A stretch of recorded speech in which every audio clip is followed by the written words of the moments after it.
Muy buenos días a todos, bienvenidos a este nuevo vídeo del canal. Mi nombre es Héctor Muedano y como siempre un placer estar con todos vosotros. Arrancamos con un nuevo contenido dentro del módulo de Equities, el módulo de mercados, después de haber trabajado ya por completo pues todos los conceptos relacionados con el mercado de divisas, con el mercado de Forex. Insisto, se trata de unos vídeos, en primer lugar, cuando hablamos de estructura y organización de los mercados, que van más en la línea a tener una base, no va en la línea a profundizar, porque bueno, recuerdo que todo lo relacionado con divisas, todo lo relacionado con derivados financieros, pues existe un módulo específico que además entre las dos pues está por encima del 20% del examen, en el que sí que tendremos que realizar mucho cálculo y entender muy bien qué es lo que estamos haciendo o qué es lo que estamos estudiando. Aquí, como digo, se trata de hacer una primera visión general de los productos, de entenderlos y de que cuando estemos trabajando en ellos no nos vengan tan de nuevas.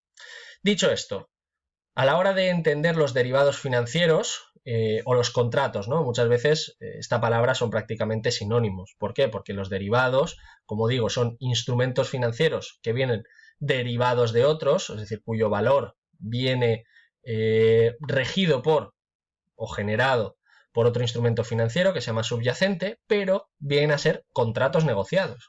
Si yo estoy comprando, tiene que haber otra parte que es la vendedora. Y si yo estoy vendiendo porque estoy haciendo una operación a crédito, deberá existir un comprador previo. Entonces, claro, aquí lo que se genera es un contrato entre dos partes. Unos serán en mercados cotizados o regulados y otros serán en mercados OTC. De normal van a ser estas las diferencias que nos vamos a encontrar. Y lo que debemos de saber es que derivados existen de miles y miles y miles de activos. Actualmente ya tenemos derivados hasta incluso del Bitcoin. Por lo tanto, si tenemos derivados del Bitcoin, pues de qué no vamos a poder hacer un contrato de futuro o en este caso pues un forward. ¿Vale? Dicho esto, pues comentar también que a la hora de operar cualquier tipo de activo financiero, pues siempre lo podemos hacer un poco desde el punto de vista de la especulación, que pues, creo que está claro, y también desde el concepto de las coberturas. Pues a veces me interesa tener alguna posición corta, que hablaremos de lo que es un poquito más adelante. Podré tener alguna operación a crédito, ¿para qué? Pues para evitar la volatilidad que se pueda dar en un determinado momento bueno, en este caso de cotización o por lo que sea. Dicho esto, uno de los productos más utilizados o más interesantes a la hora de invertir, pues el concepto de forward o de futuro. En esencia viene a ser lo mismo, un contrato entre dos partes que acuerdan a comprar o vender una cantidad determinada de un activo y que tendrá un vencimiento, es decir, que se generará en fecha futura y a un precio determinado, obviamente. En el caso del forward, lo que ocurre es que es un contrato a medida, no es un contrato que se genere o que en este caso se negocie dentro de un mercado organizado, sino que se negocian en mercados OTC, over the counter, es decir, no regulados. En este caso, pues yo y mi contrapartida podemos negociar las cláusulas que nos dé la gana. Al no estar regulado, pues aquí un poco todo vale. A diferencia de los contratos de futuro, que sí que se trata de unos, como pone aquí, un contrato estándar, un contrato que está regido por las bolsas y mercados, en este caso en España por el BME, y que nos permitiría pues hacer una operación muy similar, comprar o vender cualquier cantidad de este activo que estábamos hablando en una fecha futura en un precio determinado, pero ojo, se trata de un estándar, se trata de algo que ya está paquetizado, algo que ya, pues ese contrato tiene un vencimiento exacto y no lo puedo negociar con mi contrapartida. Una cosa importante también, una parte se compromete a comprar y la otra se compromete a vender. Aquí, como veis, existe obligación, que ahora esto será distinto cuando hablemos de las opciones, ¿vale? Una se obliga a comprar o a vender y la otra pues a formar parte o a ser la contrapartida. Dicho esto, aquí es donde entran en juego las opciones. Las opciones, como digo, nos van a permitir una cosa muy importante y es tener una alternativa al contrato de futuros o de forwards. Aquí, dentro de las opciones, también hablamos de que se trata de un instrumento financiero, derivado o un contrato en el cual vamos a negociar, y aquí es importante, derechos y no obligaciones. Esta es la principal diferencia. Aquí tenemos derechos que puedo ejecutar o que puedo rechazar. Como decíamos aquí, el funcionamiento es muy similar al de los futuros, pero con la diferencia de que en el momento en el que se va a realizar la operación, yo puedo decidir si finalmente la ejecuto o no la ejecuto. Dentro del concepto de opciones existe muchísima literatura y nos estamos quedando solo en la capa inicial. De hecho, tengo interés por crear un curso completo solo de opciones porque da de sobra, a lo mejor unos 5 o 6 vídeos en un material aparte del concepto del CFA, porque me parece muy interesante. Y aquí lo que debemos de entender es lo siguiente. Existen dos tipos de operaciones. Pues puedo hacer una compra de call o una venta de call y una compra o una venta de una put. Siempre que soy parte compradora, tengo el derecho. Es decir, en el momento en el que se vaya a ejecutar, voy a poder decidir si compro finalmente o si no. Y en el caso de que sea una put, pues al revés. Y si soy vendedor, me estoy obligando a ser la contrapartida. ¿Lo veis? Claro, y diréis, entonces, ¿a cambio de qué? Yo porque, vamos, al final siempre voy a preferir tener el derecho que la obligación. Pues bien, aquí, cuando yo asumo ser parte vendedora, se genera un intercambio económico que paga el comprador y que se conoce como prima.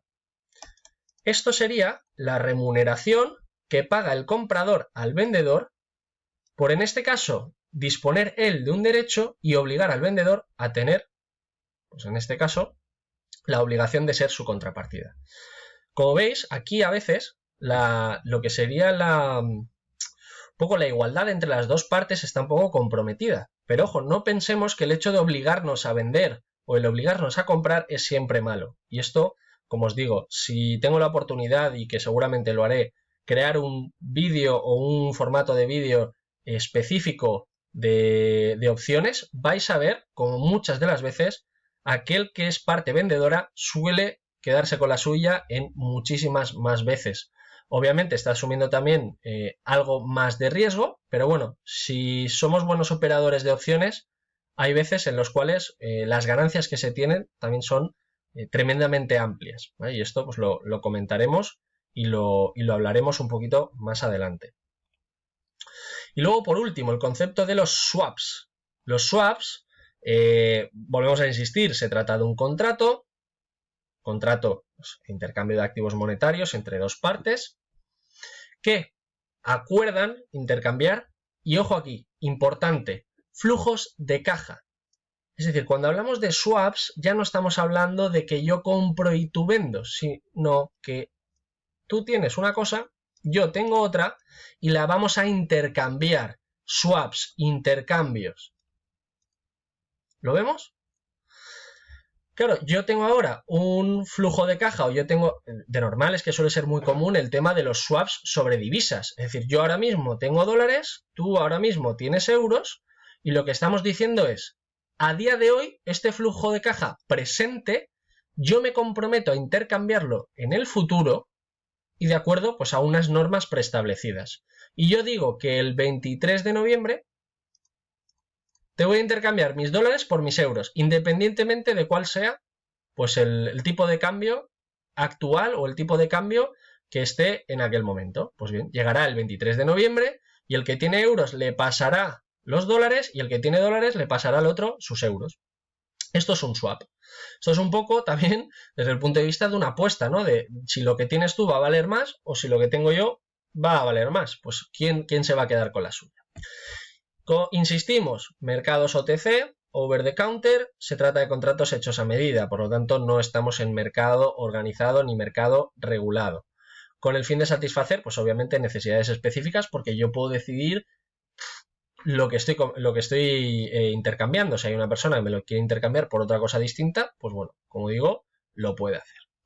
El tipo de swap más común, tasas de interés. Esto es lo más negociado.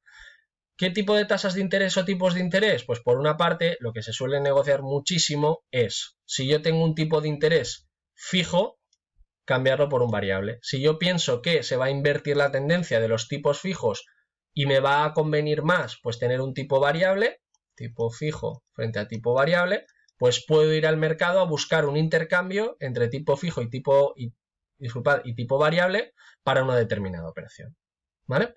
Como os digo, no se trata de las operaciones que uno hace los 5 primeros días que está empezando a invertir. Esto ya es más complejo y suele ser más institucional, pero que se puede hacer y que nos podemos especializar y que si nos parece interesante podemos estudiar sobre ello, sí. Y eso es un poco lo que se busca dentro del CFA. Y por último, los Credit Default Swaps, que para aquellos que habéis visto la operación de, la película de The Big Short o La Gran Apuesta, pues probablemente conozcáis. Se trata de contratos entre dos partes, ojo, que aceptan transferirse el riesgo de crédito de un determinado activo. Pues, ¿qué nos está contando entonces? Que es un seguro financiero. Yo digo, tengo un crédito determinado y yo quiero asegurar que esta persona sí que me va a pagar. Voy a otro, negocio con él y me plantea un seguro que en el caso de que este crédito sea impagado, pues este seguro va a pagarme el dinero. ¿Qué es lo que ocurrió durante la crisis subprime? Y en este caso con la película. Pues que esta persona va con una serie de contratos, la entidad garante o la entidad que le plantea el seguro piensa que esto es un activo muy bueno y por lo tanto acepta. ¿Qué ocurre? Que cuando se ve que este activo es prácticamente pues un bono basura, un crédito basura, tal, pues que le toca pagar y finalmente pues se ve en la película que el fondo de inversión que se había asegurado con los CDS frente a las hipotecas basura, pues había ganado un porcentaje muy muy alto al final de año. Y como digo, el seguro financiero con prima periódica en la cual la entidad que te lo está extendiendo pues asume el riesgo de impago de un crédito de un tercero, que en este caso pues serán las hipotecas. Bien, pues dicho esto, lo vamos a dejar aquí. Espero que os haya parecido interesante todo el concepto de contratos, todo el concepto de inversión algo específica relacionada con los derivados. Y bueno, pues por mi parte lo vamos a dejar aquí. Espero que os haya gustado. Si ha sido así, suscríbete y nos vemos en el siguiente vídeo. Un saludo.